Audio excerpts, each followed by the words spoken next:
So that's our baby. That's Prime 207L. He sires all of our beef here at David Rick's Primehouse. He works 3 times a day, 6 days a week. He's off on Sunday. And sorry guys, I already called that for my next job in life. Come on out.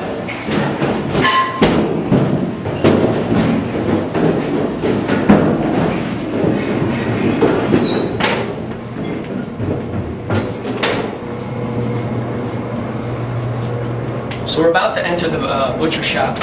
Come on in. Over here, this is where we do all of our butchering. I have 2 full-time butchers. We butcher everything daily. The bandsaw right now, it's broken apart, but everything's butchered down from sub-primal cuts. Come on into the Asian box.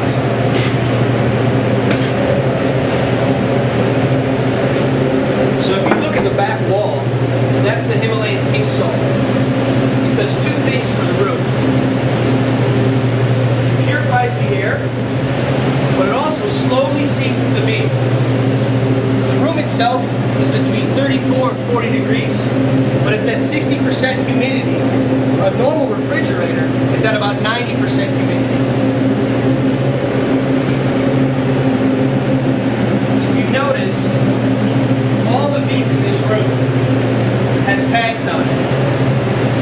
The top number tells us the date that it came in, and the bottom number is the weight when we received it. So what happens in this room is, as an example, this is some really fresh product right here. Looks like you would get just at the grocery store or the butcher shop. Beautiful prime beef. What ends up happening is that the beef itself, think of it kind of like jerky, basically just breaks down very, very slowly. It doesn't dehydrate all the way to jerky. It breaks down and becomes more tender. You have to age all animals, basically, outside of seafood, in order for it to have the right texture when you eat it. We look for about 20% loss after the first 28 days, plus we lose 15% regardless just in trim. When I dry age all the way up to 75 days, I was close to 55%. Come on over, look at today's stuff. So here's some things back from December 17th, 21 pounds.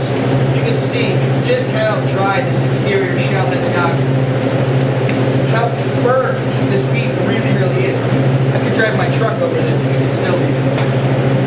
What ends up happening, the difference between dry age and wet age beef. Wet age is put into a plastic bag and then gets cryovac, the air sucked out of it, it's sealed off, and it basically sits there and breaks down. But it does nothing as far as develop any flavor. Dry age, it develops flavor because we're actually intensifying the meat. When we go to cook a dry age product, remember we've taken out all of that moisture. So now we're actually heating up all of that beautiful bits of fat and marbling. Versus the wet age steak, you heat up the water. So when you go to cut into a wet age steak, big, like puddle of blood and juice all over the plate, the fat itself, it's kind of hard to chew. Dry age, that's not the case. The fat actually breaks down during the cooking process, goes into the meat, making it tender, and you actually chew the fat. It's really just nutty and sweet. You can almost spread it on toast. In this room, we dry age ribeyes, sirloins, shortloins, and chuck. We also do a lot of experimenting in this room. Anywhere from prosciuttos over here. I have some dry aged kidneys, some veal breast, some brisket. On this side, this is the chuck right here that we use to make our 40-day dry aged hamburger.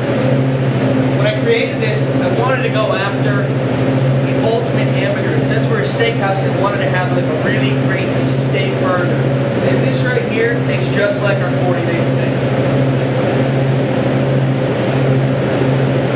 This is famous already. 4/4/2006, 10.10 pounds. That's a ribeye. That's actually half of this 2.5 years later. That's the effect that this room has on beef.